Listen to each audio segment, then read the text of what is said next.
절대 그 한옥에는 가지 마, 지은아. 약속해줘. 남편 준호가 결혼 24년 동안 거의 내게 요구하지 않았던 몇 안 되는 부탁 중 하나였다. 언제나 그의 말을 존중했지만 가끔씩 그가 어린 시절을 보냈다는 그 집에 대해 언급할 때면 호기심이 마음 한구석을 파고들곤 했다. 하지만 이제 준호는 심장마비로 세상을 떠났다. 52세의 나는 한순간에 과부가 되었고 딸은 마음을 닫아버렸으며 내 가슴 속 확신이 있던 자리는 텅 비어 있었다. 장례식이 끝난 지 2주 후 나는 남편의 변호사 김 변호사와 마주 앉아 있었다. 짙은 나무 향이 감도는 그의 사무실은 차갑게 서류와 도장으로만 죽음을 마무리하고 있었다. 마지막으로 전해드릴 게 있습니다. 그는 작은 상자를 내밀었다. 그 안에는 매화 문양이 새겨진 황동 열쇠와 내 이름이 적힌 봉투가 들어 있었다. 이게 뭐죠? 내가 묻자 그는 안경을 고쳤으며 말했다. 고인께서 3년 전 경주에 있는 한옥을 구입하셨습니다. 생전에는 말씀드리지 말라는 유언이 있었고 모든 세금은 앞으로 5년간 이미 납부되어 있습니다. 경주? 준호는 우리 집 외에 다른 부동산을 소유한 적이 없었다. 그 집 이름은 매화당입니다. 원래 고인의 어린 시절 집이었는데 여러 차례 주인이 바뀐 후 다시 매입하셨습니다. 그곳, 평생 내게 가지 말라고 한 바로 그 집. 나는 떨리는 손으로 봉투를 열었다. 사랑하는 지은아, 이 편지를 읽는다면 나는 이미 곁에 없겠지. 미안해. 그 집은 이제 내 거야. 지난 3년 동안 나는 그곳을 고쳐서 아름다운 공간으로 만들었어. 네가 언젠가 꼭 가보길 바란다. 대청마루 책상 위에 노트북이 있을 거야. 비밀번호는 우리가 처음 만난 날과 내 성을 합친 거다. 사랑한다. 준호, 눈물이 쏟아졌다. 죽음마저도 그의 비밀을 막지 못했다. 가봐야겠어요. 내가 속삭였다. 그러자 김 변호사가 조심스럽게 덧붙였다. 사실 고인의 형제들이 유언의 이의를 제기했습니다. 최근 그 지역에서 문화재 복원 사업이 진행되며 땅값이 크게 올랐거든요. 나는 열쇠를 주머니에 넣으며 단호히 말했다. 저는 경주로 갑니다. 오늘. 48시간 후 급히 예약한 KTX와 자동차 여행 끝에 나는 매화당의 붉은 기와 지붕이 보이는 커다란 목재 대문 앞에 서 있었다. 문 위에는 전통 한자로 매화탕이라 새겨져 있었고 안쪽에는 고즈넉한 소나무 숲과 기와집이 보였다. 쇠열쇠는 매끄럽게 자물쇠를 돌렸다. 현관을 열자 나를 맞이한 것은 탁 트인 대청과 장작 냄새가 은은히 밴 돌벽 아궁이었다. 그러나 내 숨을 멎게 한 것은 집안 곳곳에 걸린 병풍과 그림, 조각들이었다. 모두 말이었다. 달리는 말, 힘찬 말, 자유로운 말. 평생 내가 사랑했으나 준호는 이해하지 못했던 열정이 이 공간 전체를 가득 메우고 있었다. 책상 위에는 붉은 장미 한 송이가 놓여 있었다. 바로 그때 자갈 위로 바퀴 굴러가는 소리가 들려왔다. 창밖으로 검은 SUV 한 대가 멈춰섰다. 차에서 내린 세 남자. 준호와 똑같은 날카로운 눈매와 체격을 가진 그의 형제들이었다. 그들의 얼굴에는 분명한 냉기가 서려 있었다. 매화당의 문 앞에서 나는 숨을 고르며 그들을 맞이했다. 그들은 마치 집이 자기 것이라는 듯 당당한 발걸음으로 대문을 지나왔다. 나는 급히 문을 닫고 잠갔다. 심장이 터질 듯 뛰었다. 측면 창문 너머로 그들이 텐마루에 서서 서로 낮은 목소리로 이야기를 나누는 모습이 보였다. 잠시 후 가장 나이가 많아 보이는 이가 문을 세게 두드렸다. 은빛 머리에 준호와 닮은 눈빛이었지만 훨씬 차가웠다. 박지은 씨, 여기 계신 거 압니다. 우리 얘기 좀 합시다. 그의 목소리에는 경상도 억양이 실려 있었다. 나는 침묵으로 일관하며 문에서 뒷걸음질 쳤다. 생전에 준호가 가족에 대해 언급할 때는 언제나 모호하지만 단호했었다. 지금 이 순간 본능이 내게 경계하라고 속삭였다. 저는 박준호의 형, 박영수입니다. 여기는 제 동생들 민수와 도연입니다. 우리는 이 집 때문에 왔습니다.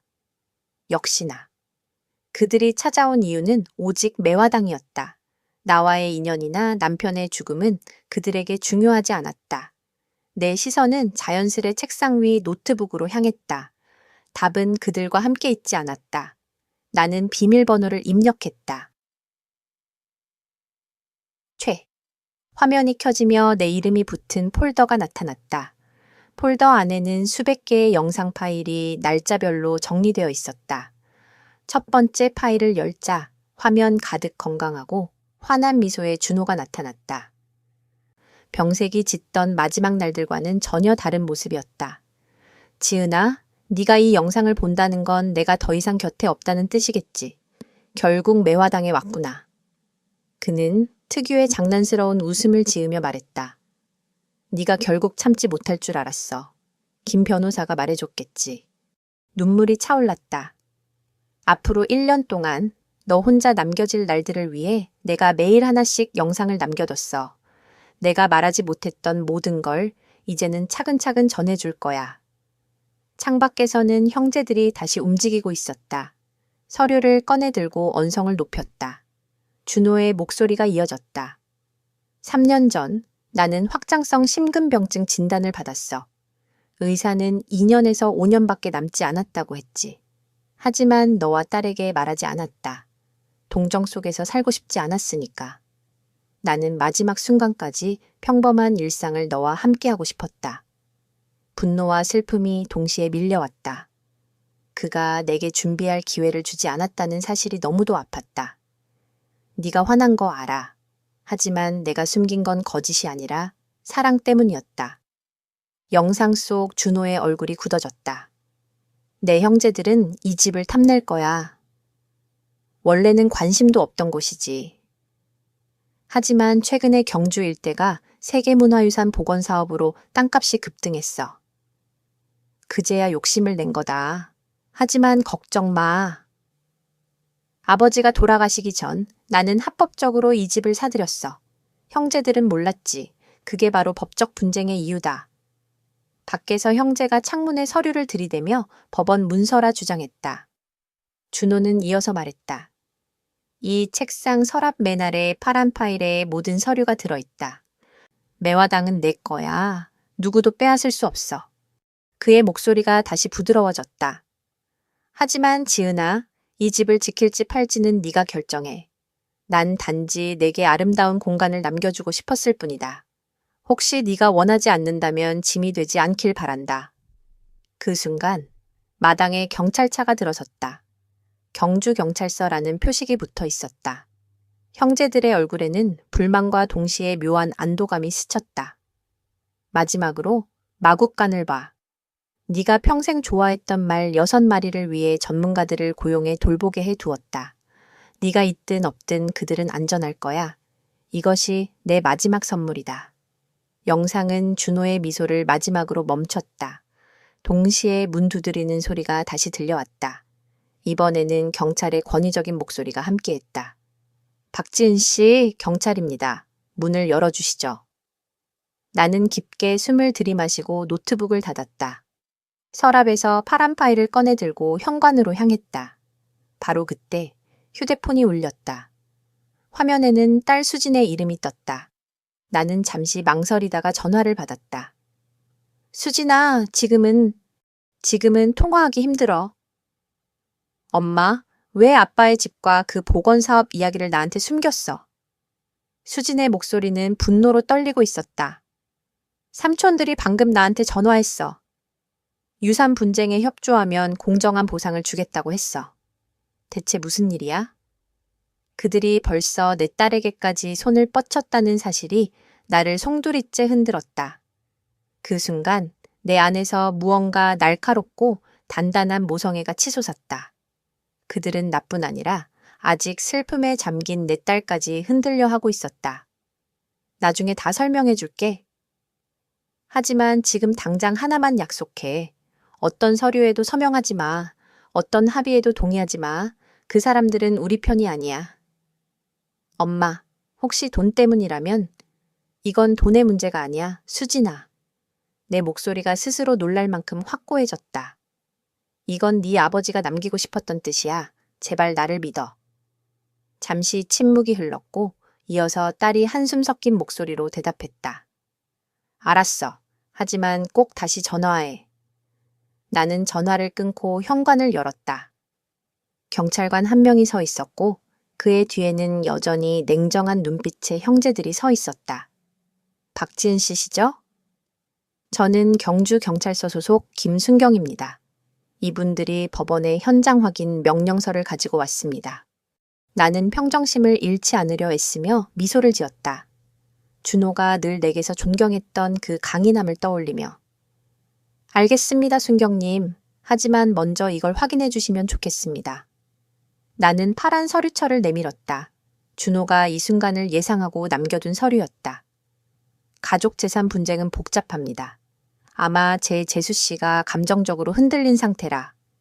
맏형 영수가 비아냥거리듯 말을 꺼냈다. 아니요. 내가 끊었다. 저는 감정적이지도 혼란스럽지도 않습니다. 저는 법적으로 이 집의 소유주이고 지금 제 앞에 서 있는 세 사람은 단지 고인과 같은 피를 나눴다는 이유로 이곳을 차지하려는 낯선 이들일 뿐입니다.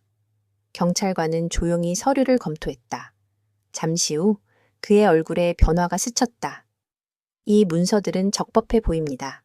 명확한 소유권 이전, 공증된 진술서, 그리고 매입 당시의 자금 출처까지 확인됩니다. 따라서 오늘 강제 확인은 불가능합니다. 민사법원에서 해결할 문제입니다. 형제들의 얼굴이 붉게 달아올랐다. 말도 안 돼. 저 여자가 무슨 권리로? 저 여자는 박준호의 아내입니다. 그리고 저는 정당한 권리로 이곳에 서 있습니다. 나는 담담하게 받아쳤다. 결국 형제들은 불만을 감추지 못한 채 체에 올라 떠났고 경찰관은 고개를 숙이며 미안하다는 듯 자리를 떴다. 나는 문을 닫고 깊은 숨을 내쉬었다. 잃어버린 것과 새롭게 발견한 것이 한꺼번에 밀려왔다. 남편이 남긴 비밀들, 어떤 것은 아팠고 어떤 것은 눈부시게 아름다웠다. 하지만 무엇보다 숨이 멎을 만큼 놀라운 것은 마구간이었다. 준호가 약속했던 6마리의 말이 고요히 나를 기다리고 있었다. 검은 제주마, 백마, 힘찬 한라마, 그리고 내가 오래전부터 동경해온 명마들이 빛나는 눈동자로 나를 바라보았다. 안녕하세요. 낮고 따뜻한 목소리가 들려왔다. 60쯤 되어 보이는 남자가 마구간에서 걸어 나오며 손을 닦았다. 저는 이철수라고 합니다. 고인께서 마구간 관리를 맡기셨습니다. 나는 고개 숙여 인사하며 말했다. 저는 박지은입니다. 이미 아시겠지만요. 그는 잔잔한 미소를 지었다. 고인께서 자주 말씀하셨습니다. 부인께서 말에 특별한 감각이 있다고. 본인은 그걸 배우지 못했지만요. 남편을 잘 아셨군요. 네, 그분은 지난 3년간 매달 이곳에 오셔서 직접 모든 걸 챙기셨습니다. 결정을 남에게 미루는 법이 없었죠. 그 말에 가슴이 저릿했다. 저 검은 말, 이름이 흑운입니다. 사모님께서 좋아하던 그림 속 말을 꼭 닮았다고 해서 고인께서 오랫동안 찾아 헤매다 데려온 녀석이지요. 나는 숨을 삼켰다. 20해 전 국립중앙박물관에서 보았던 그림, 폭풍 속을 달리는 검은 말.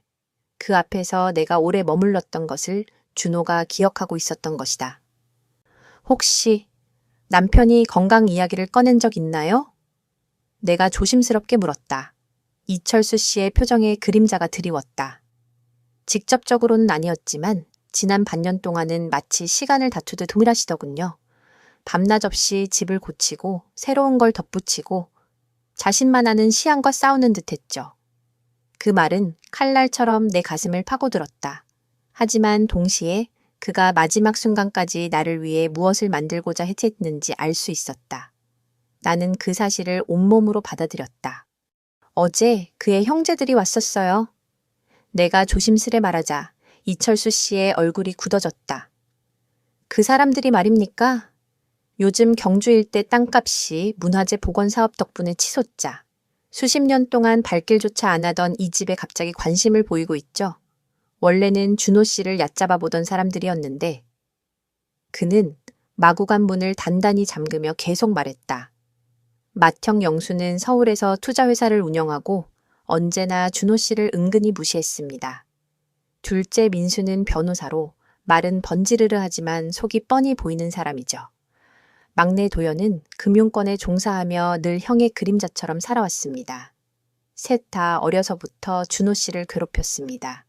농촌을 무시하고 자신들만 도시 사람이라고 우쭐대며 나는 고개를 끄덕였다.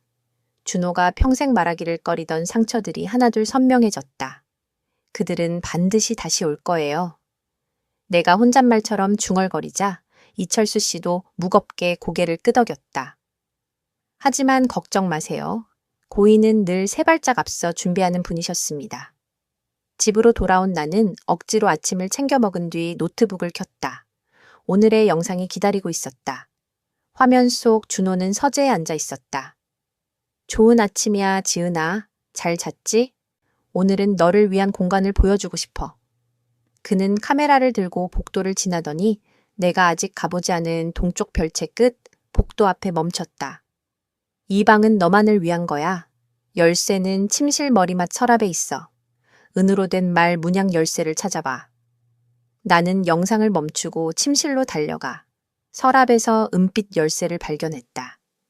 다시 영상 속 길을 따라가자 작은 문 하나가 있었다.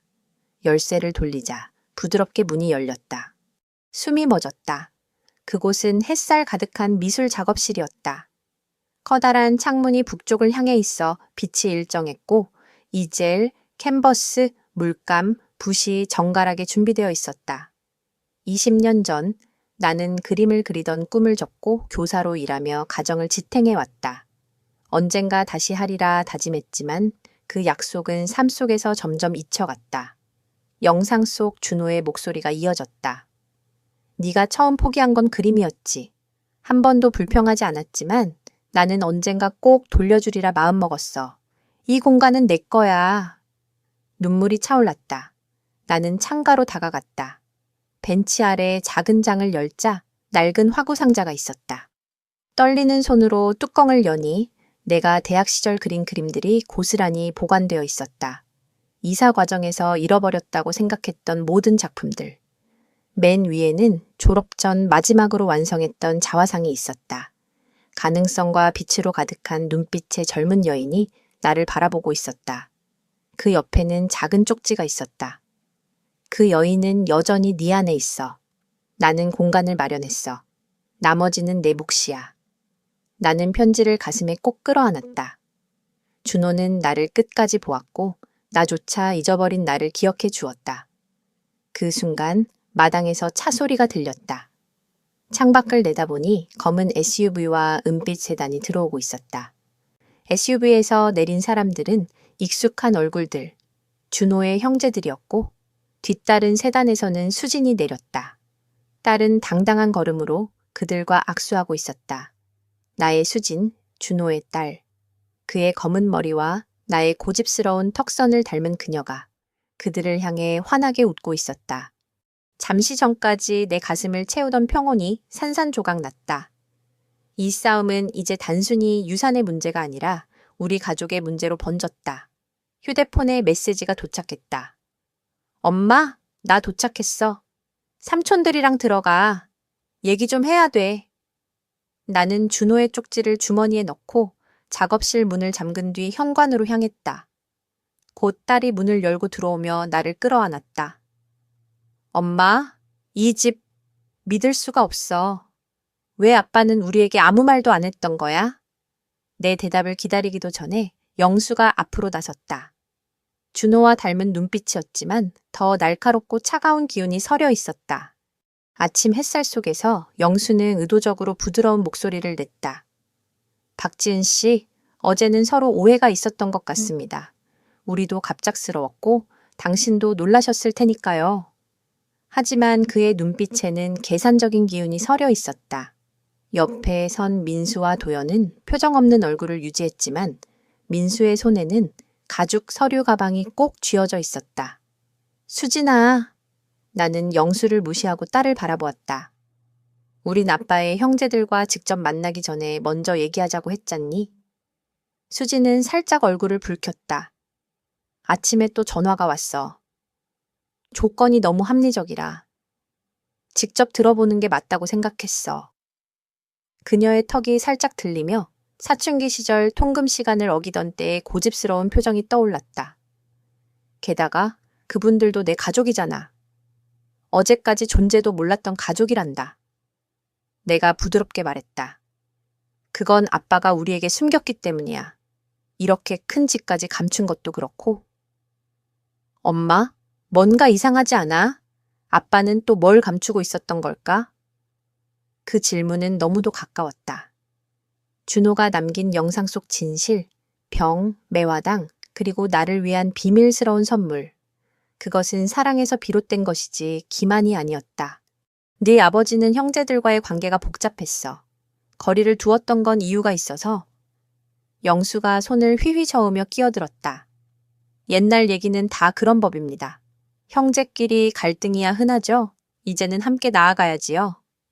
맞아요. 수진이 성급하게 동의했다. 삼촌이 설명해 주셨어요. 매화당은 원래 박씨 집안의 전통적인 재산이래요. 아빠가 할아버지한테 샀지만 원래는 형제들이 함께 나눠야 하는 거였다고요.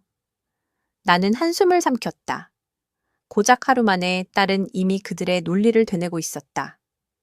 그리고 최근에 땅값이 뛴 건 문화재 복원 사업 때문이겠지. 그건 아무 상관없는 일 아닌가요? 내가 조용히 물었다.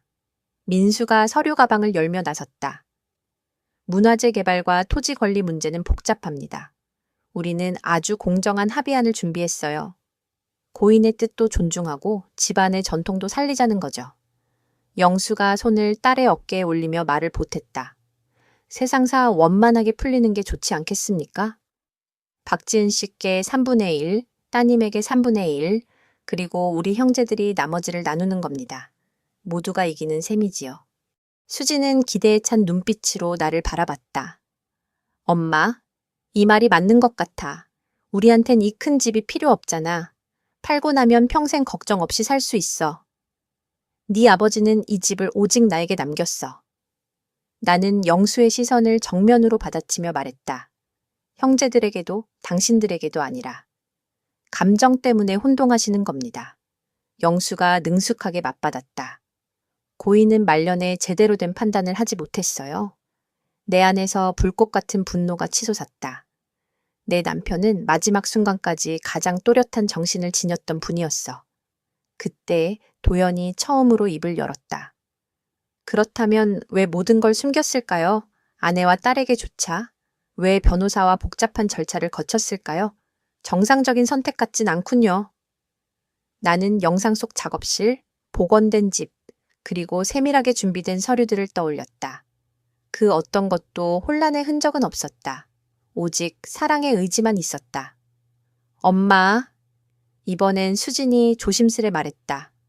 나도 알아. 힘든 거. 아빠가 우리를 떠났고 이제 와서 이런 비밀들을 알게 된 게 얼마나 괴로운지도. 하지만 현실적으로 생각해야 해. 이 제안은 재정적으로 현명해. 우리 둘 다 평생 안심하고 살 수 있어. 그 순간 문이 열리며 이철수 씨가 들어왔다. 사모님, 괜찮으십니까? 그의 얼굴에는 걱정이 깊게 새겨져 있었다. 형제들은 불쾌한 표정으로 그를 바라보았다. 이건 가족 문제야. 영수가 차갑게 내뱉었다. 이분은 제 직원이에요. 내가 단호히 말했다. 이 집은 제 집이고 여긴 제게 속한 공간입니다. 민수가 즉시 반박했다. 그의 고용도 법적 분쟁 대상에 포함됩니다. 이철수 씨는 물러서지 않았다. 고인은 직접 저를 불러서 부탁하셨습니다. 무슨 일이 있든 집과 사모님을 지켜달라고. 영수는 손사래를 치며 비웃었다. 직원 문제야 나중에 정리하면 됩니다. 나는 더는 참지 않았다. 됐습니다. 이제 그만 돌아가 주세요. 모두. 형제들을 똑바로 바라본 뒤 시선을 딸에게로 옮기며 부드럽게 말했다. 수진아, 넌 언제든 여기에 머물 수 있어. 엄마, 그들의 제안을 생각해 보지도 않는 거야? 문서화된 제안이 있으면 내 변호사와 검토해 보겠어. 하지만 내 집에서 압박받을 생각은 없어요. 영수의 가면 같은 미소가 사라지며 차가운 얼굴이 드러났다. 이 집은 지금 수십억 원의 가치가 있습니다. 원만하게 처리할 수도 있고 힘들게 갈 수도 있지요. 그건 협박인가요? 현실을 말씀드리는 겁니다. 나는 남편이 남긴 파란 서류철, 영상 속 명확한 계획, 그리고 이 집에 깃든 사랑을 떠올렸다. 제 남편은 모든 걸 알고 준비했습니다. 나는 낮지만 단호한 목소리로 말했다. 이제 돌아가 주세요. 수진아, 넌 남아서 점심 먹을래? 하지만 딸은 잠시 망설이다가 고개를 저었다. 난 삼촌들과 같이 갈게. 더 얘기해봐야겠어. 그녀는 빠르게 내 볼에 입을 맞추고 속삭였다. 엄마, 제발 제안 좀 생각해줘. 나는 그녀의 뒷모습을 바라보며 가슴 한가운데 공허함이 번지는 걸 느꼈다. 단 하루 만에 내 딸은 남편이 평생 피했던 사람들의 궤도에 끌려들고 있었다. 차들이 대문 밖으로 사라진 뒤 이철수 씨가 조심스레 말을 꺼냈다. 사모님, 사실 말씀드려야 할 게 있습니다. 사실 고인께서 생전에 제게만 따로 부탁하신 게 있습니다. 절대 필요한 순간이 오지 않는 한 말하지 말라고요. 나는 지친 정신을 다잡으며 그를 바라봤다. 뭐죠? 이 집의 진짜 규모와 그 속에 감춰진 것들에 대한 이야기입니다. 이철수 씨는 마구간 쪽을 가리켰다. 실내에서는 벽에도 귀가 있을 수 있습니다. 밖으로 가시죠. 나는 그를 따라 마당을 건넜다. 햇살이 비추는 매화당은 여전히 고요하고 아름다웠다. 하지만 마음속에는 무거운 긴장이 내려앉았다. 준호가 이 싸움을 예상했음을, 심지어 수진이 형제들의 달콤한 말에 흔들릴 가능성까지도 계산했음을 직감했다. 문제는 내가 그 싸움에서 버틸 준비가 되어 있는지였다. 우리는 메인 마구간을 지나 낡은 헛간 앞에 멈췄다. 다른 건물들과 달리 이곳은 일부러 손보지 않은 듯 허름한 모습 그대로였다. 고인께서는 매우 신중한 분이셨습니다. 이철수 씨는 오래된 쇠열쇠를 꺼내 들었다. 작년에 형제들이 처음 찾아온 뒤부터 더 조심스러워지셨죠. 형제들이 이미 다녀갔다고요? 예.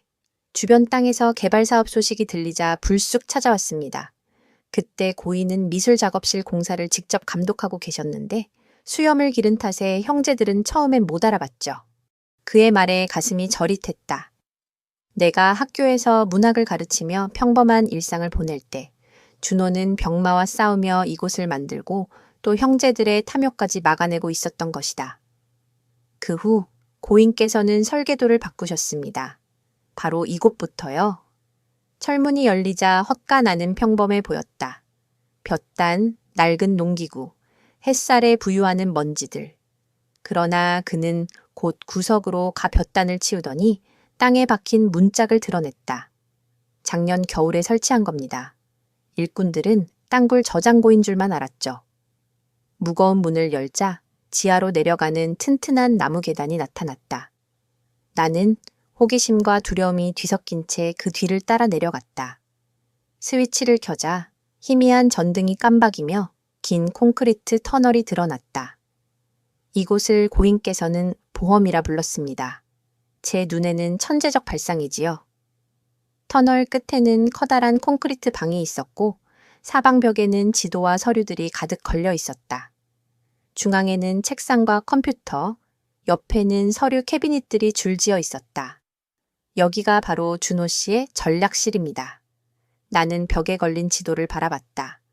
경주 일대의 토지 조사도 개발 지점, 깊이와 품질까지 세세히 적힌 붉은 표시들. 이해가 안 돼요. 내가 중얼거렸다. 고인께서 이미 알고 계셨던 건가요? 처음엔 아닙니다. 그분은 순전히 사모님을 위해 이 집을 샀습니다. 하지만 1년 반 전 인근에서 보건 공사 중 발견된 지질 조사 결과를 듣고 비밀리에 전문가들을 불렀죠. 이철수 씨는 지도의 서쪽 구역을 가리켰다. 다들 쓸모없다고 여긴 이 언덕 밑에 엄청난 자원이 묻혀 있었습니다. 다른 조사단은 놓쳤지만 3명의 전문가가 확인했고 고인께서는 그들을 비밀로 묶어두셨습니다. 나는 숨을 삼켰다. 형제들이 탐내는 건 단순한 집이 아니라 그들이 상상조차 못한 가치를 가진 땅이었다. 하지만 그것만이 아니었다. 이철수 씨는 두꺼운 서류철을 꺼냈다. 여기엔 형제들의 지난 수십 년간의 비리 자료가 들어 있습니다. 탈세, 불법 투자, 횡령. 세상에 공개되면 그들의 인생은 끝장날 겁니다. 나는 손에 잡히는 서류들을 넘겼다. 이메일, 금융기록, 내부자의 증언까지. 모든 것이 치밀하게 준비돼 있었다. 준호다운 방식이었다. 왜 이런 걸 모아둔 거죠? 사모님을 지키기 위해서입니다. 그분은 형제들이 언젠가 이 집을 노릴 걸 아셨습니다. 그래서 무기를 마련해 둔 거지요. 나는 영수의 교만한 태도, 민수의 법률 술책, 그리고 도연이 수진을 빠르게 끌어당기던 장면들을 떠올렸다. 그분께서 모든 걸 예상하셨군요. 단, 따님이 이렇게 빨리 흔들릴 줄은 몰랐던 것 같습니다. 그 말에 가슴이 시렸다. 수진이는 아버지를 잃었어요. 그런 그녀에게 삼촌들이 피와 가족이라는 이름으로 다가간 겁니다. 슬픔에 빠진 젊은 여인에겐 강력한 유혹이죠. 나는 고개를 끄덕였다. 수진은 늘 아빠와 가까웠다. 그의 분석적인 성격과 퍼즐을 좋아하는 습관을 그대로 닮았다. 아빠의 죽음은 그녀를 표류하게 만들었고 그 틈을 형제들이 파고든 것이었다. 그럼 이제 나는 어떻게 해야 하죠? 그건 사모님의 선택에 달렸습니다. 이철수 씨가 차분히 말했다. 집과 땅을 다 팔 수도 있고 끝까지 싸워 지켜낼 수도 있습니다. 중요한 건 이제 사모님이 어떤 삶을 살고 싶은가입니다. 나는 지하방에 서서 준호가 남긴 방대한 기록들과 수십 년 준비한 사랑의 무게 앞에서 숨을 깊게 들이쉬었다. 선택지는 세 가지입니다. 이철수 씨가 낮은 목소리로 말했다. 집과 땅을 다 팔고 떠날 수도 있지요. 돈은 남겠지만 따님과의 관계는 영영 틀어질 겁니다. 혹은 형제들과 법정 싸움을 해서 이길 수도 있습니다. 하지만 그 과정에서 가족의 상처는 깊어질 겁니다. 나는 힘겹게 물었다. 그렇다면 또 다른 방법은? 그는 고개를 끄덕이며 답했다. 고인께서 늘 그러셨듯 새 발짝 앞을 내다보고 남들이 예상치 못한 길을 찾는 겁니다. 나는 방 안을 천천히 둘러보았다. 책상 위에 놓인 액자가 눈에 들어왔다. 젊은 시절의 준호가 밤생말 옆에 서서 해맑게 웃고 있었다. 결혼 후 거의 본 적 없는 순수한 웃음이었다. 풍운입니다. 이철수 씨가 사진을 보며 말했다. 고인이 어릴 적 키우던 말이지요. 형제들이 일부러 상처를 주려고 준호 씨가 학교에 간 사이 팔아버렸다고 하더군요. 준호 씨는 그날 이후 다시는 마음을 놓고 웃지 못했다고 했습니다. 순간 모든 게 맞아떨어졌다. 평생 준호가 내 말 사랑을 지지해 주었던 이유, 그리고 마굿간의 6마리 명마. 그것은 단순한 선물이 아니라 형제들이 빼앗아간 것을 되찾아 내게 전해주려 한 준호의 방식이었다. 나는 액자를 들어 가슴에 안았다. 머릿속에서 하나의 계획이 점점 선명해졌다. 이철수 씨, 여기서도 노트북이 작동하나요? 예, 고인이 보안 와이파이망을 설치해 두셨습니다. 좋습니다. 오늘 밤 영상들을 미리 확인해야겠어요. 그리고 내일 사람들을 만나야 합니다. 그는 의아하게 물었다. 누구를 말입니까? 우선 수진이. 하지만 삼촌들 곁이 아닌 따로. 그 다음 내 변호사. 마지막으로는 나는 벽에 걸린 형제들의 비리 자료를 바라보았다. 이 땅에 관심을 보이던 개발사 사람들을 직접 만나고 싶습니다. 이철수 씨의 얼굴에 처음으로 웃음기가 번졌다. 고인께서도 기뻐하실 겁니다. 아니에요. 나는 단호히 고개를 저었다. 이건 준호가 남긴 것에 걸맞게 내가 선택하고 행동하는 겁니다. 그는 주먹을 살짝 쥐며 고개를 끄덕였다. 무엇이든 돕겠습니다. 사실 저도 고인께 빚을 졌습니다. 과거 전과자였던 저를 받아주신 분이 바로 고인이었거든요. 그 은혜 죽을 때까지 갚고 싶습니다. 또 하나의 비밀이었다. 준호는 우리 가족뿐 아니라 보이지 않는 곳에서도 수많은 사람들의 삶을 바꾸고 있었다. 우리는 은밀히 지하 공간의 입구를 다시 덮고 밖으로 나왔다. 햇살이 쏟아지는 매화당을 바라보며 나는 전보다 더 강하게 연결됨을 느꼈다. 이제 준호는 곁에 없었지만 그가 남긴 것은 단순한 재산이 아니라 길잡이였다. 형제들은 순진한 미망인을 상대한다고 생각하겠지만 그들은 전혀 모른다. 무엇이 다가오는지. 48시간 동안 나는 잠을 거의 이루지 못했다. 준호가 남긴 영상을 밤새 보며 그의 치밀한 계획과 경고들을 되새겼다. 그들은 분열시켜 무너뜨리려 할 거야. 영수는 친근한 얼굴, 민수는 법적 협박, 도연은 침묵으로 관찰하다 틈을 노릴 거고 결국은 수진을 노리겠지. 영상 속 준호의 목소리는 지금의 상황을 정확히 짚고 있었다. 다음 날 나는 수진을 경주 읍내의 작은 카페로 불렀다. 매화당도 형제들의 그림자도 닿지 않는 중립적인 장소였다. 15분 늦게 도착한 수진은 이미 방어적인 태도를 한껏 드러내고 있었다. 오래 못 있어. 오늘 오후엔 삼촌들이 변호사를 만나기로 했어. 삼촌들이라. 나는 조용히 되뇌었다. 만난 지 사흘 만에 그렇게 친근해졌니? 수진의 얼굴이 붉어졌다. 그분들은 친절하고 따뜻해. 엄마처럼 적으로 대하지 않았어. 나는 커피를 천천히 마시며 말을 골랐다. 수진아, 대학교 때 들었던 미술사 수업 기억나니? 관점이 바뀌면 똑같은 그림도 전혀 다르게 보인다고 했지. 네가 지금 보고 있는 건 그들의 관점뿐이야. 아빠의 관점은 아직 듣지 못했잖아. 아빠는 돌아가셨어. 그녀가 단호히 말했다. 그러나 눈가에는 슬픔이 번졌다. 우릴 믿지 못해서 이 모든 걸 숨긴 거잖아. 나는 가방에서 태블릿을 꺼냈다. 사실은 아빠가 남긴 게 있어. 우리 둘 다를 위해. 뭐야 그게? 영상이야.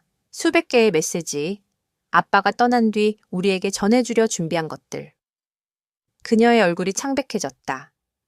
아빠가 영상을 남겼다고? 그분은 이미 3년 전 병을 진단받았어. 심근병증. 우리를 지켜주려고 끝까지 숨긴 거야. 그럴 리 없어. 그러나 수진의 목소리에는 흔들림이 섞여 있었다. 나는 태블릿을 그녀 앞으로 밀며 속삭였다. 봐. 직접 아빠의 목소리를 들어. 수진은 떨리는 손가락으로 재생 버튼을 눌렀다. 화면 속에는 건강하던 시절의 준호가 환하게 웃고 있었다. 내 사랑하는 딸 수진아. 네가 이 영상을 본다는 건 내가 곁에 없다는 뜻이겠지. 아마 화가 나 있을 거야. 네가 싫어하던 비밀을 내가 끝까지 숨겼으니까. 하지만 알아줬으면 한다. 나는 마지막까지 너의 질문 세례를 받고 싶었지만 동시에 평범한 하루를 너와 함께 보내고 싶기도 했다는 걸. 수진의 눈에 눈물이 고였다. 화면 속 아버지는 계속 말을 이어갔다. 내 병을 숨긴 건 단지 마지막 몇 년을 평범하게 보내고 싶었기 때문이야. 언젠가 날 이해해 주길 바란다. 영상 속 준호가 화면 가까이 몸을 기울이며 말을 이었다. 하지만 너에게 꼭 알려야 할 게 있어. 그동안 형제들에 대해 말하지 않았던 진실이지. 단순한 집안 다툼이 아니야. 수진이 숨을 죽였다. 내가 19이었을 때 형제들이 아버지 유산 중 내 몫을 횡령했어. 내가 서울에서 공부할 때 내 이름을 위조한 서류에 도장을 찍었지. 내가 진실을 밝히겠다고 하자 오히려 날 공범으로 몰겠다고 협박했어. 그래서 나는 경주를 떠나 이름을 살짝 바꾸고 새로운 인생을 시작했어. 그 후 너의 엄마를 만나 가정을 꾸리고 너를 키운 거지. 그것으로 충분했다. 준호의 표정이 굳어졌다. 하지만 그들은 변하지 않았다. 지금 무슨 말을 하든 기억해라. 그들의 목적은 가족의 정이 아니라 욕심이다. 그리고 수단과 방법을 가리지 않고 심지어 내 딸마저 이용할 거다. 화면이 멈췄다. 준호의 진지한 눈빛이 고정된 채였다. 수지는 눈물을 흘리며 중얼거렸다. 아빠는 우리를 지키고 있었던 거야. 병 때문만이 아니었어. 나는 고개를 끄덕였다. 그래? 네 삼촌들은 가족을 가장한 기회주의자일 뿐이야. 수진의 표정이 분노로 변했다. 그럼 지금까지 다 거짓말이었네? 전부는 아니야. 이 집은 수십억의 가치가 있지. 하지만 그들이 너에게 말하지 않은 것도 있어. 그들이 의도적으로 제외한 서쪽 땅, 그리고 그 땅 아래 묻힌 진짜 자원. 수진의 눈빛이 번쩍였다. 우릴 속이고 있었던 거네. 우리를 속이고 있었던 거지. 내가 되물으며 희망을 담았다. 그럼 다시 내 편이 되어주는 거니? 수지는 고개를 끄덕였다. 엄마, 난 원래 엄마 곁에 있었어. 다만 아빠와 연결되고 싶었던 거야. 그들이 보여준 건 내가 모르는 아빠의 모습이었으니까. 나는 그녀의 손을 꼭 잡았다. 슬픔은 우리를 쉽게 무너뜨리지만 이제는 우리 둘이 함께 더 현명해져야 해. 수지는 자세를 바로하며 결연한 표정을 지었다. 그 순간 그녀의 모습에서 준호가 겹쳐 보였다. 계획은 뭐야, 엄마? 나는 미소를 지으며 대답했다. 오늘 밤 네 아빠가 미리 준비해둔 변호사를 만날 거야. 네 삼촌들이 데려온 변호사가 아니라. 그리고 내일은 개발사 관계자와 직접 만나기로 했어. 지식이 곧 힘이니까. 지금 우린 그들보다 훨씬 더 많은 걸 알고 있어. 나는 지하 전략실에서 가져온 지질조사 자료를 펼쳐 보였다. 그들은 순진한 과부와 쉽게 설득되는 조카를 상대한다고 생각하지만 이제는 아니야. 처음으로 수진이 웃음을 터뜨렸다. 눈물 속에서도 진심 어린 웃음이었다. 아빠가 늘 말했어. 엄마야말로 자신이 아는 사람 중 가장 영리한 사람이라고. 조용한 국어 교사인 줄 알았지만 제대로 자극받으면 누구보다 전략적인 사람이 된다고. 나는 놀라며 물었다. 정말 그렇게 말했어? 항상 그렇게 말했어. 그리고 늘 덧붙였지. 사람들이 절대 저평가해서는 안 될 사람이 바로 박지은이라고. 카페를 나서며 나는 마음속이 달라진 걸 느꼈다. 이 싸움은 이제 둘이 함께하는 전쟁이 되었고 형제들의 계략은 우리를 갈라놓기는커녕 오히려 단단히 묶어주고 있었다. 그날 저녁 변호사 사무실에서 우리는 준호가 남긴 치밀한 계획을 공유했다. 변호사의 표정은 점점 놀라움에서 존경으로 바뀌었다. 사모님, 고인께서 말씀하신 대로군요. 당신은 반드시 저를 놀라게 할 거라고. 나는 차분히 대답했다. 내 남편은 많은 것에서 옳았지요. 심지어 내 안의 힘까지도 믿고 있었다는 사실까지. 사흘 뒤 오전 10시 정각. 박 형제들은 검은 SUV를 타고 매화당 대문 앞에 나타났다.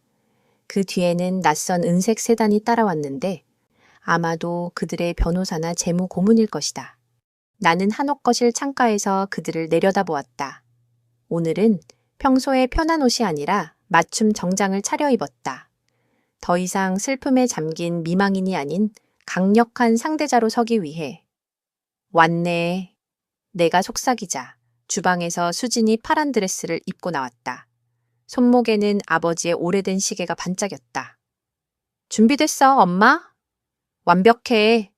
나는 그녀의 손을 꼭 잡으며 말했다. 먼저 그들 스스로를 궁지로 몰게 놔두자. 곧 초인종이 울렸고 이철수 씨가 문을 열었다. 어서 오십시오. 사모님과 따님이 기다리고 계십니다. 거만한 태도의 형제들이 집 안으로 들어왔다.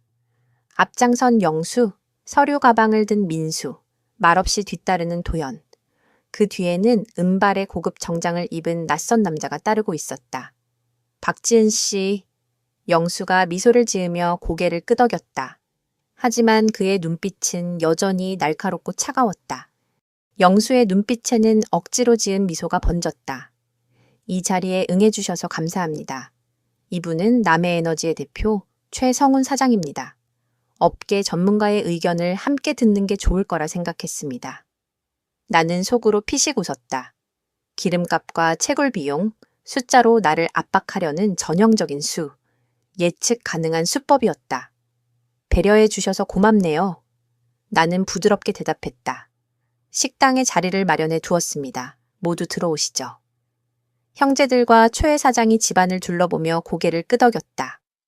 준호가 손수 꾸며 놓은 리모델링이 그들의 눈길을 사로잡은 듯했다. 긴 상 위에는 서류와 물, 다관과 전통 다구가 차려져 있었다. 나는 상머리에 서서 손짓했다. 자, 앉으시죠. 나눌 이야기가 많을 테니. 그들이 의기양양하게 자리를 잡자 나는 여전히 서서 말을 이었다. 먼저, 지난번 제안 감사히 잘 받았습니다. 많이 배웠습니다. 영수의 미소가 더 넓어졌다. 내 말이 굴복으로 들렸을 것이다. 우리 쪽 제안이 마음에 드셨다니 다행입니다. 최 사장의 전문성도 있으니 이제 구체적으로 나눌 수 있겠군요. 나는 손에 쥔 작은 리모컨을 들어 올렸다. 맞습니다. 바로 그 분할에 대해 말씀드리고 싶습니다. 버튼을 누르자 벽면에서 스크린이 내려왔다. 형제들의 표정이 순간 굳었다. 이건 매화당 부지 전체의 지질 조사도입니다. 총 8,900평. 여러분이 제안서에서 언급한 건 동쪽 일부였죠? 민수가 불편한 기색으로 중얼거렸다. 서쪽은 바위투성이에다 개발 불가능한 땅입니다. 단순화 차원에서 뺀 겁니다. 나는 웃으며 클릭을 한 번 더 눌렀다. 지도 위로 붉은 표시들이 나타났다. 지하 유전 위치를 표시한 것이었다. 작은 부분 하나만 빼셨더군요. 서쪽 땅 아래에 묻힌 진짜 자원 말입니다. 최 사장은 자리에서 몸을 앞으로 기울이며 눈빛이 달라졌다. 그는 숨길 수 없는 놀라움을 드러냈다. 바로 그때 옆방 문이 열리며 또 다른 인물이 들어왔다. 그 조사는 이미 세 곳에 독립된 연구팀에서 검증했습니다. 형제들이 놀라 돌아보았다. 들어온 이는 서진에너지 대표 김태준 사장이었다. 최 사장의 최대 경쟁자였다. 그 뒤에는 내 변호사와 2명의 정장을 입은 사람들이 따라 들어왔다. 이게 무슨 짓이오? 영수가 벌떡 일어나 외쳤다. 이건 나는 차분히 대답했다. 매화당의 진짜 가치를 논하는 자리입니다. 김 사장은 이미 준호가 남긴 자료를 검토하고 이 땅에 큰 관심을 보였습니다. 최 사장은 형제들을 노려보며 씩씩거렸다. 독점 협상권이 있다고 했잖소. 내 변호사가 냉정하게 끼어들었다. 형제들은 아무 권리도 없습니다. 박지은 여사가 명백한 소유자이며 모든 광물 채굴권 역시 그녀에게 있습니다. 영수는 상을 세차게 내리쳤다. 이 땅은 우리 집안의 것이야. 준호는 도덕적 의무가 있었어. 그 순간 수진이 처음으로 입을 열었다. 손에 쥔 찻잔을 하얗게 쥐어짜며. 도덕적 의무라니요? 아버지의 유산을 빼돌리고 서류에 위조 서명을 하고 진실을 밝히려 하자 아버지를 범죄자라고 협박한 게 바로 삼촌들이잖아요. 형제들의 얼굴빛이 사라졌다. 방 안이 얼어붙었다. 나는 고개를 끄덕이며 변호사에게 신호를 보냈다. 준비된 봉투들이 모두에게 나눠졌다. 준호가 남긴 형제들의 불법 행위 기록이었다. 민수가 봉투를 열고는 얼굴이 창백해졌다. 이건 사적인 가정 문제야. 지금 논의와는 무관해. 아니죠. 나는 드디어 자리에 앉으며 반박했다. 이것이 바로 형제들의 신뢰를 무너뜨리는 증거입니다. 지금 협상에서 형제들이 설 자리는 없습니다. 형제들은 침묵했고 나는 마지막으로 말했다. 내 요구는 간단합니다. 매화당에서 물러나세요. 다시는 내 딸이나 이 집을 흔들지 마십시오. 그러면 이 문서들은 여기서만 머물 겁니다. 최 사장은 자리에서 벌떡 일어나 형제들을 쏘아보았다. 난 속았군. 이만 실례하겠소. 앞으로는 직접 연락드리겠습니다. 박 여사. 형제들의 눈빛은 분노로 일그러졌지만 더는 할 말이 없어 보였다. 채굴에 난관만 있는 게 아닙니다. 김태준 사장이 조용히 끼어들었다. 우린 이미 이런 지질 구조에 맞는 신기술을 개발했습니다. 박 여사님께 정식 제안을 드리고 싶습니다. 환경적 도전은 크지만 잠재력은 그보다 훨씬 크지요. 회의는 박 형제들이 기획한 장학의 자리가 아니라 내가 준비한 방역의 무대로 바뀌어갔다. 나는 건너편에 앉은 수진을 바라보았다. 그녀의 미소에는 자부심과 안도, 그리고 아버지가 남긴 준비가 지금 우리를 지켜주고 있다는 뼈아픈 깨달음이 담겨 있었다. 2시간이 지나 패배와 굴욕 속에서 형제들은 법적 합의문에 서명하고 물러났다. 매화당의 미래는 준호가 원하던 대로 지켜졌다. 탐욕에 나뉘지도 헐값에 팔리지도 않고 사랑했던 가족, 나와 수진에게 남겨진 유산으로 형제들의 차가 먼지를 일으키며 사라지자 이철수 씨가 곁에 다가왔다. 고인께서 정말 자랑스러워 하실 겁니다. 예상대로 형제들을 완벽히 꺾으셨군요. 나는 길게 숨을 내쉬며 대답했다. 아직 끝난 게 아니에요. 영상은 아직 남아있고 준호가 나에게 맡긴 길은 이제 막 시작됐으니까. 형제들과의 첫 싸움에서 이긴 뒤 몇 주는 눈 깜짝할 새 흘러갔다. 합의문을 마무리하고 서진에너지와 협상을 이어가며 준호가 남긴 매화당의 모든 기록을 정리하는 일로 바빴다. 수지는 처음엔 아버지의 비밀을 원망했지만 점차 그의 예지와 세심한 준비를 이해하게 되었다. 우리는 매일 아침 함께 준호의 영상을 보며 하루를 시작했다. 그 속에서 그는 여전히 우리와 함께였다. 어느 저녁 우리는 마루에 앉아 서쪽 언덕 너머로 지는 해를 바라보고 있었다. 엄마, 혹시 아빠가 아팠다는 걸 눈치챘어? 이 모든 걸 준비하고 있었다는 것도? 수진이 물었다. 나는 조심스레 기억을 더듬었다. 이제 와 생각하면 조짐은 있었지. 3년 전 갑자기 유언장을 손보자고 했던 것, 밥 먹을 때 우리 얼굴을 오래 바라보던 것, 일상적인 순간들을 자꾸 사진에 담으려던 것. 그땐 그냥 중년의 변덕쯤으로 여겼어. 수지는 씁쓸히 웃었다. 맞아. 난 그때 단순히 삶을 더 즐기려는 거라 생각했어. 어쩌면 맞아. 다만 우리가 짐작한 이유와는 달랐을 뿐이지. 나는 따뜻한 보리차를 한 모금 마시며 말을 이었다. 네 아버지는 늘 언젠가라며 미뤘잖니. 언젠가 유럽 여행, 언젠가 부엌 수리. 그런데 갑자기 실행으로 옮기더라. 이 집을 산 것도 그렇고 남길 걸 만들겠다는 것도 그렇고 서진에너지와의 협상 자리에서 나는 파격적인 조건을 내걸었다. 단순히 광물 채굴권을 일시불로 파는 대신 환경 보호를 우선으로 하고 채굴이 끝난 뒤 복원 비용까지 신탁 기금으로 남기는 구조였다. 업계에서 이런 조건은 거의 없습니다. 협상단의 리더가 의아해하며 말했다. 그럼 업계가 바뀌어야겠지요.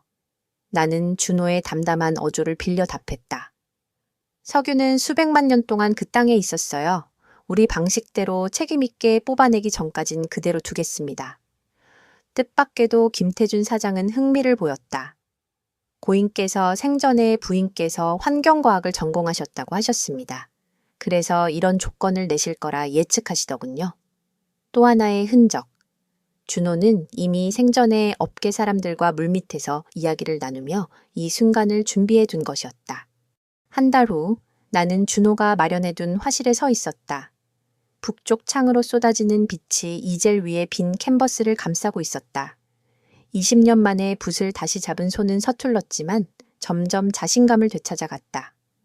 창밖 마국간에는 검은 말 풍운이 고개를 들어 나를 바라보고 있었다. 준호가 나를 위해 찾아온 그 명마였다. 그때 문틈 사이로 수진이 노트북을 안고 나타났다. 엄마, 오늘 영상은 좀 달라. 혼자 보는 게 좋을 것 같아. 나는 붓을 내려놓고 물었다. 왜? 어떤 영상인데? 달력에 표시가 돼 있어. 2개월째 15일 지은이가 준비됐을 때 라고 적혀 있어. 심장이 두근거렸다. 나는 의자에 앉아 노트북을 받아들었다. 화면 속에서 준호의 얼굴이 또렷하게 떠올랐다. 수지는 미소를 지으며 노트북을 내게 건넸다. 엄마가 다시 그림을 그릴 거라고 아빠는 이미 알고 계셨나 봐. 나는 화실에 홀로 남아 노트북을 열고 재생 버튼을 눌렀다. 화면 속 준호는 지금 이 방, 아직 아무것도 채워지기 전에 빈 공간에 앉아 있었다. 북향 창에서 쏟아지는 빛만이 방을 채우고 있었다. 지은아, 내 사랑. 준호가 따뜻하게 웃었다. 네가 이 영상을 보고 있다면 다시 내 그림으로 돌아왔다는 거겠지. 가족을 위해 내려놓았던 열정을 이제는 다시 붙잡았다는 뜻일 거야. 나는 화면을 어루만지며 눈시울이 뜨거워졌다. 내가 요즘 많이 생각하는 건 유산이야. 사람들은 유산을 자식이나 재산으로만 생각하지. 하지만 사랑하는 이가 다시 자신을 발견할 수 있도록 길을 열어주는 것도 또 다른 유산이지. 그는 빈 방을 가리켰다. 이곳은 아직 미완성이지만 내 머릿속엔 이미 완성된 모습이 있어. 캔버스와 색으로 가득 찬 내 작품들이 숨쉬는 공간 말이야. 언젠가 네가 이젤 앞에 서서 그동안 마음속에만 품어왔던 풍경을 그려낼 거라 믿어. 나는 눈길을 돌려 내 앞에 캔버스를 바라보았다. 반쯤 완성된 풍운의 초상화가 준호의 상상과 겹쳐졌다. 영상 속 준호는 목소리를 낮추었다. 내가 준비한 건 자유야. 기름에서 오는 재정적 안정, 형제들의 간섭으로부터의 보호, 그리고 이 공간. 하지만 그 자유로 무엇을 할지는 전적으로 내 몫이야. 집과 말, 화실, 이건 유산이 아니라 도구일 뿐이야. 진짜 유산은 네가 네 삶을 다시 그려낼 수 있는 가능성이야. 나는 영상이 잠시 멈춘 듯한 순간 숨을 고르며 그의 깊은 통찰에 눌려왔다. 그는 나보다 나를 더 잘 알고 있었고 엄마이자 교사로 살아오며 묻어두었던 화가로서의 나를 끝까지 믿어주고 있었다. 준호는 마지막으로 부탁을 남겼다. 화실 뒤 창고에 큰 캔버스 하나를 주문해 두었어. 아직 비어있지. 준비가 되면 그곳에 네가 느낀 이 집의 의미를 그려주길 바라. 단순히 눈에 보이는 게 아니라 네가 느낀 모든 걸 담아서.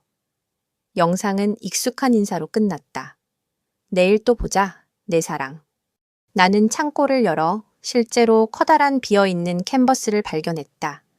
대청마루 벽 한가운데를 채울 만한 크기였다. 이후 몇 주 동안 가을이 붉고 금빛으로 산을 물들일 때 나는 수십 장의 스케치를 그렸다. 그러나 마음에 드는 건 없었다. 그러던 어느 날 아침 수진이 검은 말 풍운을 타고 들판을 달리는 모습을 보았다. 순간 영감이 찾아왔다. 내 그림은 전통적인 풍경화가 아니었다. 실제와 상징이 겹쳐진 작품이었다. 뒤편에는 지금의 매화당 풍경을 사실적으로 그렸다. 그 앞에는 겹겹의 투명한 장면이 얹혔다.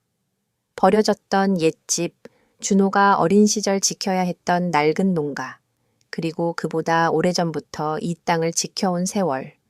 그 위로 두 명의 기마인이 달리고 있었다. 남자와 여자. 얼굴은 흐릿해 구체적이지 않지만 동시에 특별한 여정과 보편적 여정을 함께 담고 있었다. 그리고 그 뒤에는 또 다른 인물. 길을 스스로 개척하는 젊은 여인의 모습, 수진이었다. 작품이 완성되자 이철수 씨가 나를 도와 대청마루 벽에 걸었다. 수진은 물러서서 눈물을 머금은 채 작품을 바라보았다. 엄마, 이건 아빠죠. 그리고 우리. 그녀는 손가락으로 캔버스 위 인물들의 궤적을 따라가며 속삭였다. 과거, 현재, 그리고 미래. 나는 조용히 답했다. 그게 바로 유산이지. 남겨진 게 아니라 이어지는 것. 그날 저녁 마루에 앉아 석양을 바라보았다. 준호의 존재는 더 이상 추억 속 그림자가 아니었다. 그것은 여전히 이어지는 동행이었다. 그가 남긴 것은 단순한 물질적 안정이 아니라 나 자신을 다시 찾을 틀, 재창조의 자유였다. 겨울이 다가오자 매화당은 새로운 모습으로 나를 맞이했다. 순백의 눈이 마당과 들판을 덮고 창문에는 얼음꽃이 피었으며 굴뚝에서는 연기가 피어올랐다. 나는 경주에 머물기로 했다. 이 집의 사계절을 온전히 경험하고 싶어서였다. 수지는 다시 서울로 돌아갔지만 우리는 여전히 매일 아침 화상통화로 함께 영상을 보았다. 화면 너머로 아빠와 연결되어 여전히 셋이서 하루를 시작하는 듯했다. 그날 영상 속 준호는 눈 덮인 서쪽 언덕을 배경으로 서 있었다. 눈이 갓내린 서쪽 언덕은 특히 아름답지. 기억해둬, 지은아. 언젠가 네가 이곳을 지킬 때 큰 힘이 되어줄 거야. 창고에 있는 설상차 정비가 잘 되어 있다면 새벽에 능선까지 타고 올라가 봐. 해 뜨는 순간 계곡이 내려다 보이는 풍경은 꼭 볼만한 가치가 있어. 영상 속 준호의 목소리에 나는 무심코 웃음을 지었다. 그는 여전히 내가 무엇을 경험할지 예측하고 있었다. 며칠 전에도 이철수 씨가 설상차 이야기를 하며 겨울 산책로를 보여주겠다고 했었다. 박씨 형제들과 맞섰던 날로부터 6달이 지났다. 합의에 따라 그들은 거리를 유지했지만 가끔 변호사를 통해 경계선 문제나 서류상의 확인 같은 기술적 질문이 오갔다. 서쪽 산자락의 시추 작업은 신중히 진행되고 있었다. 빠른 이익보다 환경 보호를 우선시한 우리의 이례적인 조건을 회사가 존중해주고 있었던 것이다. 처음엔 단순한 사업가로 다가왔던 리 대표 역시 점차 준호가 꿈꿨던 지속 가능한 방식에 깊은 존경을 표하게 되었다. 내 휴대폰이 울려 생각을 끊었다. 화면에는 수진의 이름이 떠 있었다. 예정된 영상통화 시간은 아직 몇 시간 남아 있었는데. 무슨 일이니? 내가 급히 받았다. 엄마, 방금 작은아버지 박민수가 다녀갔어. 수진의 목소리는 긴장되어 있었다. 내 손이 본능적으로 꽉 쥐어졌다.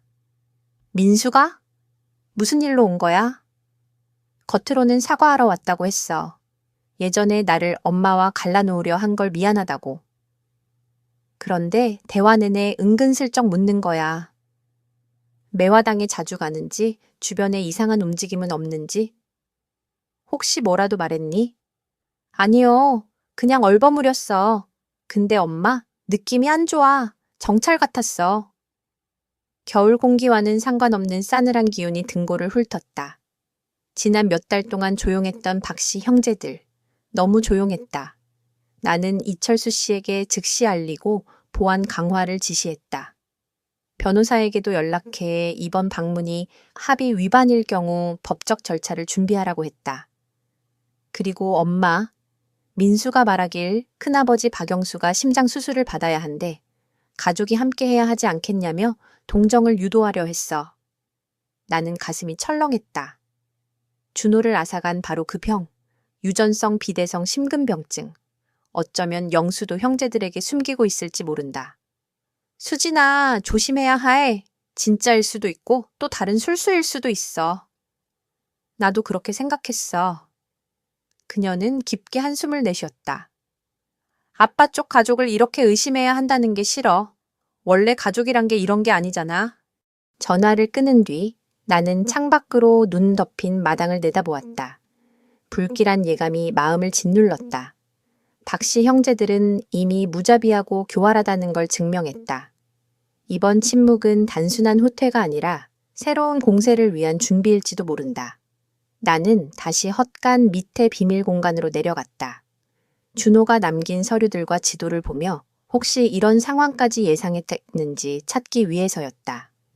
그의 책상 맨 아래 서랍에는 만약 그들이 돌아온다면 이라고 적힌 두꺼운 파일이 있었다. 그 안에는 합의 위반 시 즉각 사용할 수 있는 가처분 신청서, 과거 금융범죄를 조사했던 한국금융당국의 연락처, 그리고 놀랍게도 박영수 앞으로라는 밀봉된 편지까지 들어있었다. 옆에는 준호의 필체로 작은 메모가 붙어 있었다. 최후의 수단, 정말 필요할 때만 열 것. 도대체 어떤 내용이기에 그토록 조심스레 남긴 것일까? 나는 봉투를 호주머니에 넣고 다시 본체로 돌아왔다. 바깥에는 또다시 눈이 소복이 쌓이고 있었다. 다음 날 아침, 아침밥을 마치려던 내 방 문을 두드리는 소리가 났다. 이철수 씨였다. 손님이 오셨습니다. 그의 표정은 굳어 있었다. 누구죠?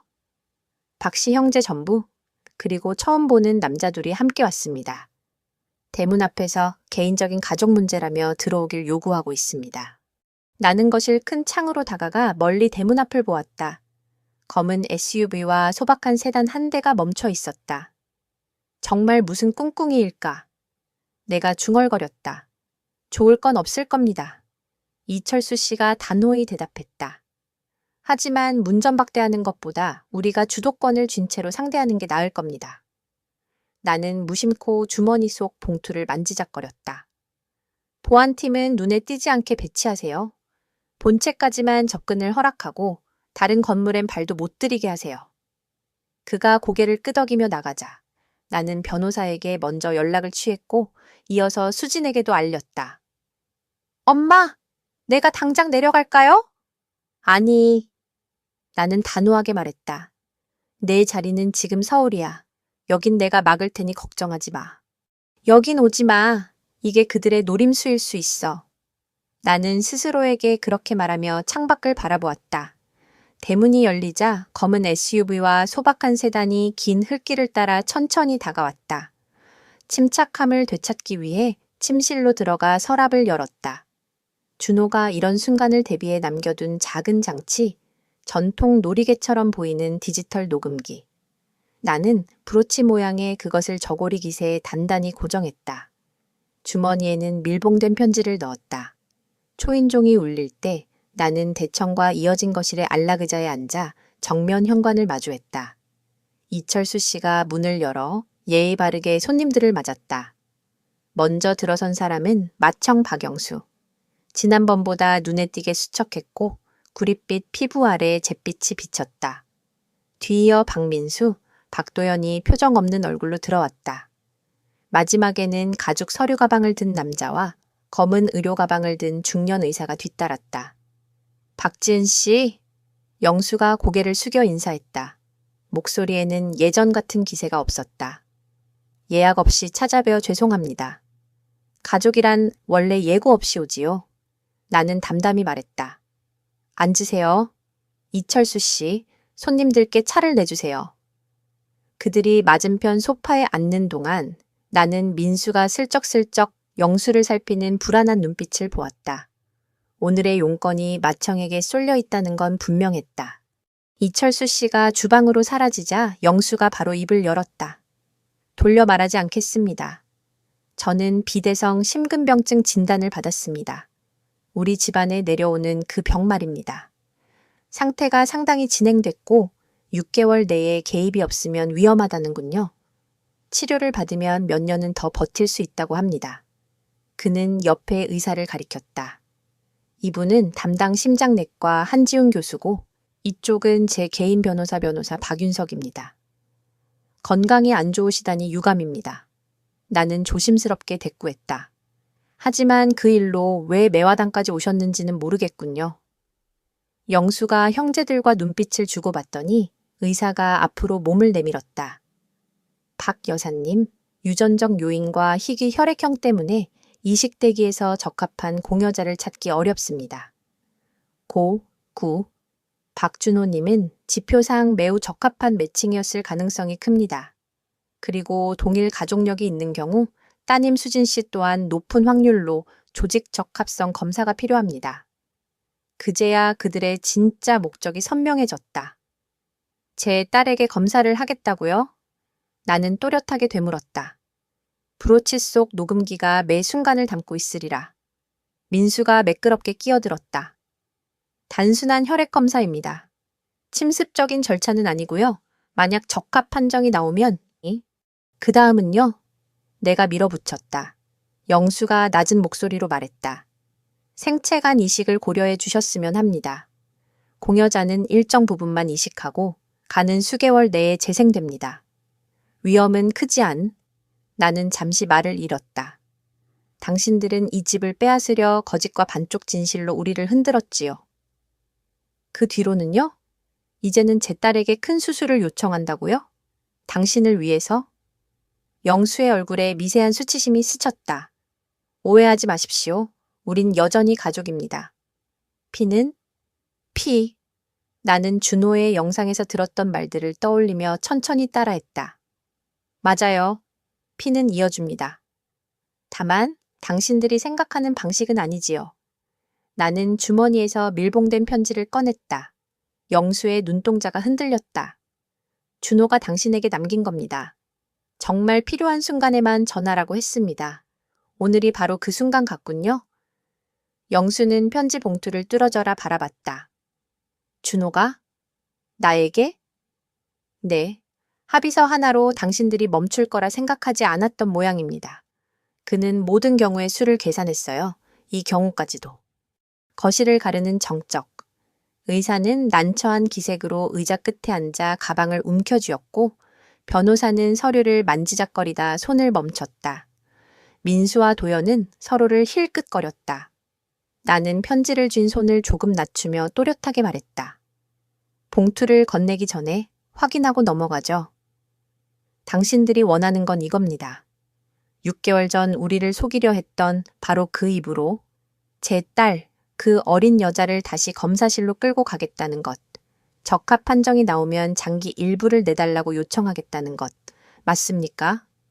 영수는 입술을 깨물었다. 한 박자 뒤 고개를 끄덕였다. 우린 선택권을 강요하지 않을 겁니다. 다만 가족의 도리를 말하겠죠. 나는 말을 잘랐다. 당신들이 준호에게 했던 그 도리처럼 나는 봉투를 책상 위로 옮겨 놓았다. 이 안에는 당신들이 가장 두려워하는 문장들이 들어있을 겁니다. 그리고 그 문장들은 당신들이 오늘 이 한옥의 문턱을 넘은 이유를 연경 사라지게 만들 수도 있겠죠. 브로치 속 작은 불빛이 조용히 깜박였다. 모든 단어가 기록되고 있었다. 나는 차분히 앉아 있었지만 속으로는 복잡한 감정이 소용돌이쳤다. 선택은 제 딸이 직접 내릴 일입니다. 저도 당신들도 대신할 수 없습니다. 나는 또박또박 말했다. 만약 은지가 검사를 거부한다면요? 변호사 박진수가 물었다. 그 역시 은지의 선택이죠. 단, 이번에는 모든 사실을 정확히 알고 난 뒤에 내리는 선택이어야 합니다. 거짓이나 강요는 허락하지 않겠습니다. 순간 거실안은 무겁게 가라앉았다. 앞에 앉은 박씨 형제들의 얼굴에서 고인이 된 준호의 옛 모습을 엿볼 수 있었다. 똑같이 각진 턱선, 깊게 패인 눈매. 하지만 그는 끝내 그들과 다른 길을 선택했다. 가보겠다. 맏형 박재호가 힘겹게 일어섰다. 그의 눈빛엔 불안과 체념이 뒤섞여 있었다. 막내가 봉투를 다시 접어 그에게 돌려주자 나는 말없이 지켜볼 뿐이었다. 앨리스 이현수 샷과 예의를 지켜 현관까지 배웅했고 나는 여전히 자리에 앉아 마음을 가라앉혔다. 그날 밤 매화당의 창밖으로 눈송이가 조용히 흩날렸다. 나는 노트북을 켜 오늘의 영상을 재생했다. 화면 속 준호는 정확히 1년 전 이 방에서 나를 바라보며 말을 시작했다. 내 사랑, 오늘쯤이면 아마 형제들이 병을 이유로 무언가를 요구할지도 모르겠지. 사실 그들은 오래전부터 내가 이 병을 앓고 있다는 걸 알고 있었어. 아버지가 이미 10대 때 진단 사실을 전했으니까.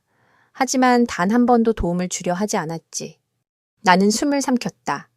그의 예견은 또다시 적중하고 있었다. 혹시 그들이 은지나 당신에게 무리한 요구를 했다면 내가 남겨둔 봉투를 보여줬겠지. 사실 나는 여러 번 다른 형제들에게 직접 연락할까 고민했어. 하지만 그들은 이미 각자의 삶을 굳건히 살고 있었고 내게는 그 평온을 깨뜨릴 권리가 없다고 생각했어. 그의 눈빛이 화면 가까이 다가왔다. 진실은 이거야. 가족은 피로 묶이지 않아. 선택으로 만들어지는 거지. 나는 당신과 은지를 내 가족으로 선택했어. 그게 내 인생 최고의 결정이야. 앞으로 당신들도 같은 자유를 누리길 바란다. 강요나 의무가 아니라 스스로의 뜻으로 이어지는 관계 말이야. 나는 모니터 앞에서 한참 동안 움직이지 못했다. 그날 낮, 박씨 형제들이 보여준 얼굴은 또다시 이용과 조종이었지만 준호는 마지막 순간까지 우리에게 자유로운 선택의 힘을 물려주고 있었다.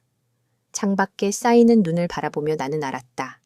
이 땅은 이제 과거의 굴레가 아니라 새로운 시작의 터전이 되었다는 것을. 준호가 고통스러운 유년 시절의 흔적을 치유하듯 내게 남겨준 매화당은 더 이상 금지된 공간이 아니라 우리 가족의 미래를 여는 성소였다. 봄이 오면 매화당의 들판은 다시 푸르게 물들 것이고 말들은 달리며 생명을 노래할 것이다. 나는 화실에서 다시 그림을 그리며 은지는 때때로 내려와 함께 추억을 쌓을 것이다. 언젠가 손주들이 생긴다면 이 땅은 또 다른 세대를 품게 되겠지. 마지막 영상 속 준호의 목소리가 방 안에 잔잔히 울려 퍼졌다. 내 사랑, 내일 또 보자. 나는 눈을 감고 속삭였다. 내일 또 봐, 준호. 그러나 나는 이제 어제에만 머물지 않는다. 그의 지혜와 사랑을 바탕으로 나만의 미래를 새롭게 써 내려갈 준비가 되어 있었다.